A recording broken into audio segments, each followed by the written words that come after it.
ধর্মনগর পৌর পরিষদের চেয়ারপারসন প্রদ্যুৎ দে সরকারকে নিয়ে দীর্ঘদিন ধরে স্থানীয় রাজনৈতিক নেতাদের মধ্যে মতানৈক্য চলছিল। সেই সংঘাতের সূত্র ধরে শুক্রবার সকালে ধর্মনগর পৌর পরিষদের কনফারেন্স হলে পরিষদের 20 জন নির্বাচিত কাউন্সিলর উপস্থিত থেকে আলোচনা চালান। বিভিন্ন পর্যালোচনার মাধ্যমে নির্দিষ্ট প্রক্রিয়া অনুযায়ী সকলের স্বাক্ষর সম্বলিত অনাস্থা প্রস্তাবের সিদ্ধান্ত নেওয়া হয়। পরে সেটি উত্তর ত্রিপুরা জেলা শাসকের হাতে তুলে দেওয়া হয়। পরে তারা ডিএম এর সাথে মিলিত হয়ে তাদের আনা অনাস্থা প্রস্তাবের সিদ্ধান্তের কথা জানিয়ে নতুন চেয়ারপারসন নির্বাচনের অনুরোধ জানান।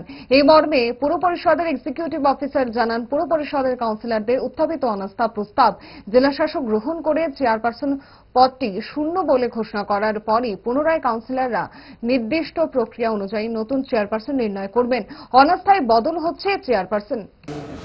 স্পেশাল মিটিং এর মধ্যে নর্মালি আমরা এস পার রুল সভাপতিত্ব করে নিল মাননীয় চেয়ারপারসন। তো উনি আজকে সবার মধ্যে সভাপতিত্ব করছেন এবং এখানে আজকে টোটাল 19 জন যতজনে উপস্থিত আছে অনাস্থার পক্ষে ওনারা ভোট দিয়েছিলেন এবং অনাস্থার পক্ষে ওনারা স্বাক্ষরও করেছিলেন।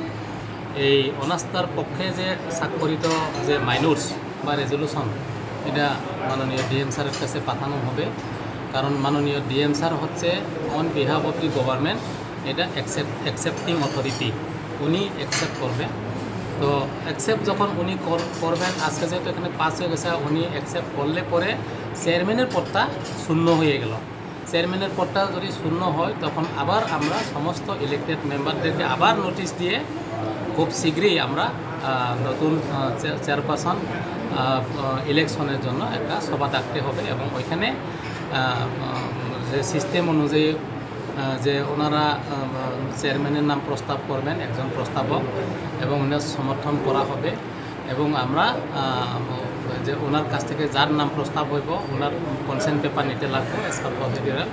এরপরে আবার এই সপক্ষে কারা আছে বিপক্ষে কারা আছে ভোট দিয়ে আবার চেয়ারপারসনের নিযুক্তিটা ইলেকশন হবে।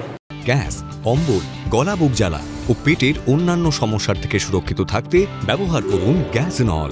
অরিও ফার্মা, 5 দশক ধরে মানুষের ভরসা।